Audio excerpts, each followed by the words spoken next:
Bueno, el día de hoy nosotros les vamos a explicar el capítulo 41 del libro Guyton, habla sobre el transporte de oxígeno y dióxido de carbono en la sangre y los líquidos tisulares. La presentación se va a llevar a cabo por María Jimena Centeno, Benjamín Jenred y Mia Richardson. Vamos a empezar con lo que es el transporte de oxígeno de los pulmones a los tejidos del organismo. Bueno, para empezar, este transporte se da debido a la difusión, a una diferencia de presión parcial desde el primer punto al siguiente, y pues para eso tenemos que saber qué es la difusión del oxígeno y del CO2. Y esto se va a dar por lo que es la presión parcial.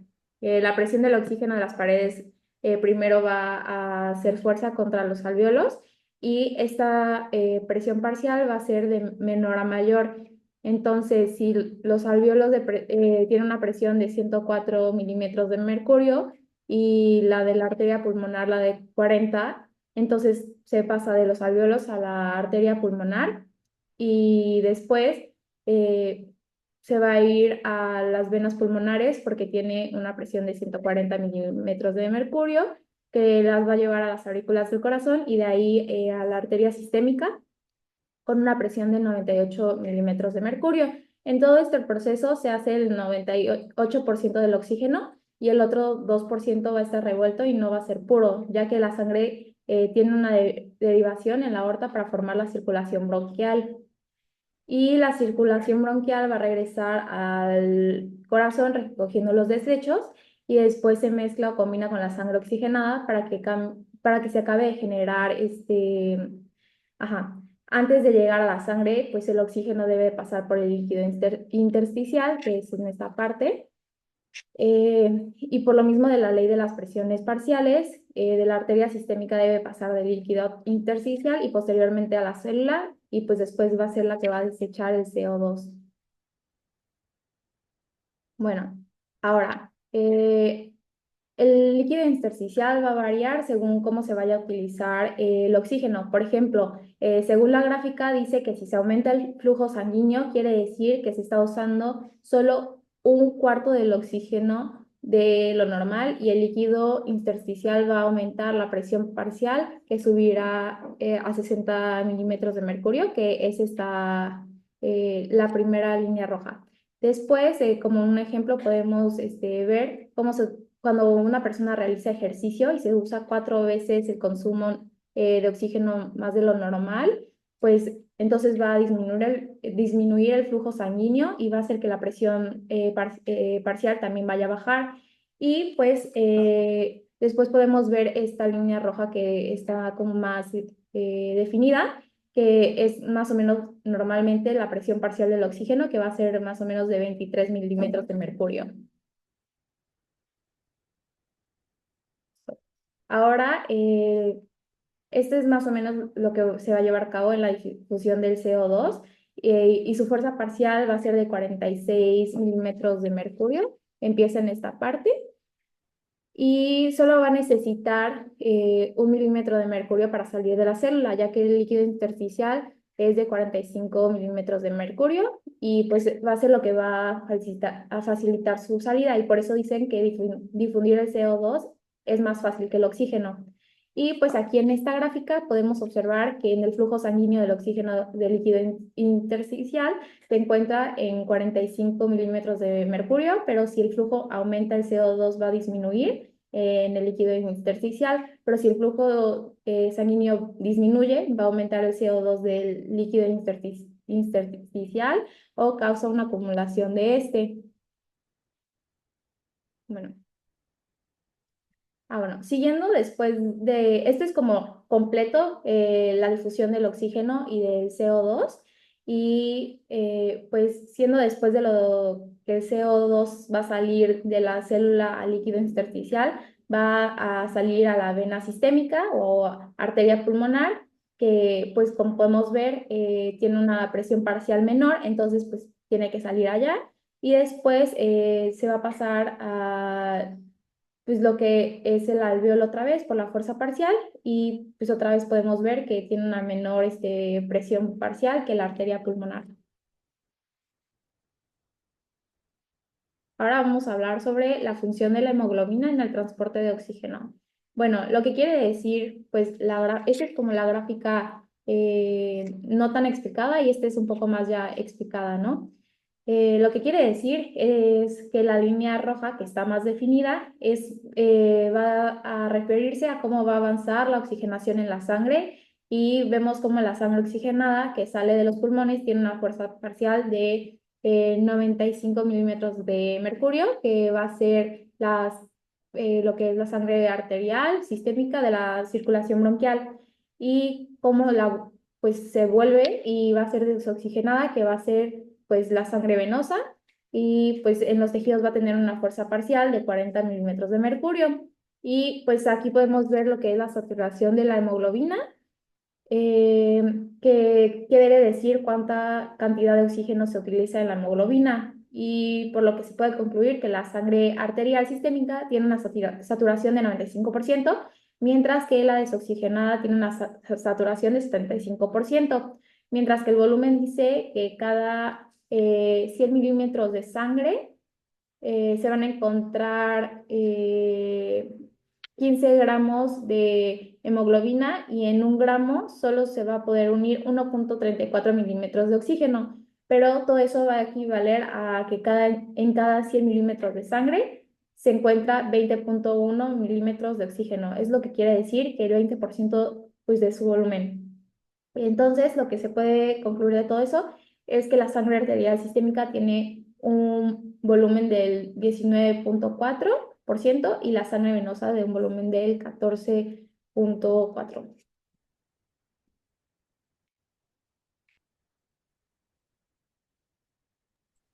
Ahora yo voy a hablar sobre la hemoglobina y cómo amortigua la presión parcial del oxígeno tisular. Pues bueno, la hemoglobina ayuda a mantener la presión parcial del oxígeno casi constante en todos los tejidos.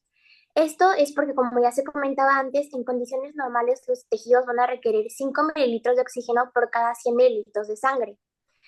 Em, Para que se pueda liberar esa cantidad de oxígeno, la presión parcial tisular debe disminuir aproximadamente 40 milímetros de mercurio.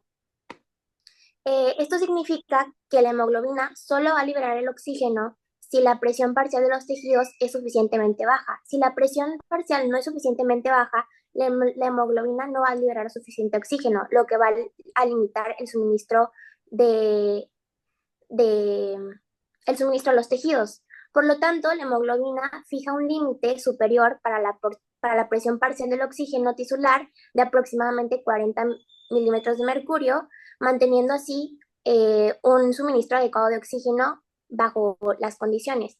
Entonces, igual vamos a tener que durante el ejercicio intenso va a existir lo de la pendiente de la curva de disociación del oxígeno y la hemoglobina, en donde si los valores de la presión parcial del oxígeno son más bajos, la curva se vuelve más inclinada, lo que va a significar que va a haber una pequeña disminución en la presión parcial, lo que va a provocar una gran liberación de oxígeno. Igual durante el ejercicio lo que se hace es que se aumenta el flujo sanguíneo. Esto pues va a ser obviamente por la mayor actividad cardiovascular, y esto va a asegurar que llegue más oxígeno a los tejidos. Por otro lado, el mantenimiento de la presión parcial tisular entre 15 y 40 milímetros de mercurio se da porque la hemoglobina va a funcionar como si fuera un sistema de control automático. Entonces, si la presión parcial baja, la hemoglobina, como ya le he dicho antes, va a liberar mucho más oxígeno. Pero si la presión parcial sube, va a liberar mucho menos oxígeno. Entonces, tenemos que la hemoglobina regula el oxígeno tisular en reposo, fijando el límite de 40 milímetros de mercurio, mientras que en el ejercicio va a tener una leve reducción de la presión parcial, aumentando el flujo sanguíneo. Siguiente. Em, bueno, ahora por otra parte tenemos lo que es la concentración, cómo va a ser la concentración atmosférica, cómo va a modificar este efecto amortiguador. Entonces, por ejemplo, este, en una montaña, en una montaña va a disminuir la presión parcial. Por ejemplo, puede ir desde 104 milímetros de mercurio hasta 60 milímetros de mercurio. Lo que va a hacer este efecto amortiguador es que a pesar de que se está disminuyendo la presión parcial, la saturación sigue siendo la misma. Entonces, esto es porque, como se decía antes, solo se van a necesitar eh, 5%. Entonces, a pesar de que estás disminuyendo la presión, no estás disminuyendo el 5% que está llegando, los 5 milímetros de oxígeno que se necesitan por cada 100 mililitros de sangre. Por lo tanto, aunque estés en una montaña, pues tu sistema se va a regular. Siguiente. Por otra parte, por ejemplo, cuando vas al Mar Muerto, en donde aumenta la presión parcial, por ejemplo, puede ir desde 60 milímetros de mercurio hasta 500 milímetros de mercurio, obviamente la concentración es muchísimo más elevada. Tu sistema sigue necesitando solamente esos 5 mililitros de oxígeno por cada 100 mililitros, por lo tanto, solo va a utilizar lo que necesita y lo demás lo va a regular. Esto hace que se demuestre claramente la función amortiguadora que tiene la hemoglobina sobre los tejidos tisulares del sistema y cómo va a ser como el amortiguador de oxígeno, a pesar de las variaciones de concentraciones y las variaciones de ejercicio y reposo. Bueno, ahora vamos a hablar sobre los factores que desplazan la curva de disociación de oxígeno-hemoglobina y como podemos ver en la gráfica, son cuatro que van a hacer el desplazamiento pues hacia la derecha y también van a ser cuatro que van a hacer hacia la izquierda. El aumento de la concentración de dióxido de carbono va a ser uno hacia la derecha, igual que la temperatura sanguínea y la concentración de 2,3 bifosfoglicerato y también el aumento de temperatura. Pero su disminución va a ser lo que va a ser el desplazamiento hacia la izquierda. Normalmente el pH debe de ser de 7,4, pero va a haber situaciones en las que va a variar y pues va a tener lo que son las desviaciones que pues les estaba comentando de derecha o izquierda.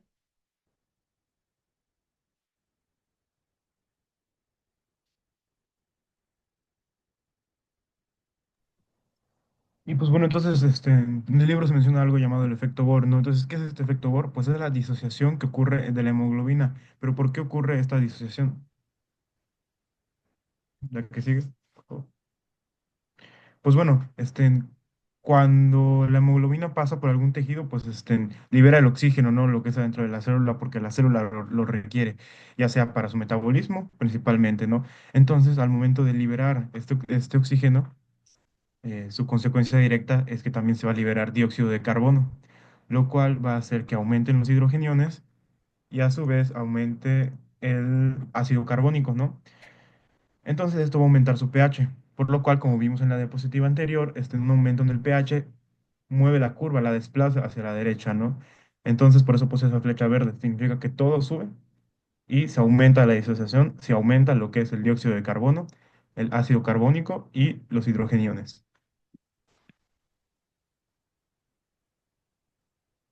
Ahora, la PBG en el fosfobiglicerato. ¿Qué pasa con él? Pues bueno, de normal no tiene ningún tipo de efecto, o sea, mantiene la estabilidad en lo que es la curva de disociación, pero cuando ocurre una hipoxia, principalmente una hipoxia por deficiencia de oxigenación tisular, pues ya esta lo que va a ser encargada de liberar más hidrogeniones para que pues sí, para que la hemoglobina pueda pues liberar, pueda deshacerse más rápido del oxígeno, ¿no? Y ahora, ¿qué pasa con el ejercicio? No, pues bueno, al momento del ejercicio, para empezar, lo- los, los tejidos musculares pues requieren, ¿qué requieren? Requieren más metabolismo, requieren más oxígeno, por lo cual aumenta el dióxido de carbono. Pero a su vez también los músculos liberan ácidos, por lo cual aumenta el pH ácido, ¿no? O sea, aumentan hidrogeniones, bajan la escala del pH, se vuelve más ácido. Y aparte, por si fuera poco, pues a ver, en este intercambio energético por el ejercicio, pues aumenta la temperatura. Y en la diapositiva anterior, pues también se vio que la temperatura igual aumenta, pues lo que es la curva hacia la derecha. Y la temperatura aumenta aproximadamente entre 2 a 3 grados Celsius. Entonces, pues de este modo, o sea, lo que pasa es, se puede ver que es o sea, si un resumen de todos los cuatro factores se juntan aquí, ¿no? El aumento de hidrógeno, de esa cambio en el pH, dióxido de carbono, temperatura, ¿no? Y ahorita del lado de los alvéolos, pues lo que pasa es que, bueno, llegan a esta inmunoglobulina que ya está unida al dióxido de carbono. Y entonces, pues lo que va a hacer es que por primera presión, va a subir, por presiones va a subir a los alvéolos, la que sigue. Y entonces al subir a los alvéolos, pues la inmunoglobulina se va a deshacer de eso que hace que pues esté muy disociada, ¿no? Que se le vaya la onda. Entonces ya no tiene esos hidrogeniones ni ese dióxido de carbono y ya vuelve a captar el oxígeno y bueno, y ya vuelve a ir a la célula y pues se repite el proceso. O sea, por lo cual estos desplazamientos pues van fluctuando y van variando, ¿no? Pero pues lo ideal es que no se vayan ni tanto a la derecha ni tanto a la izquierda.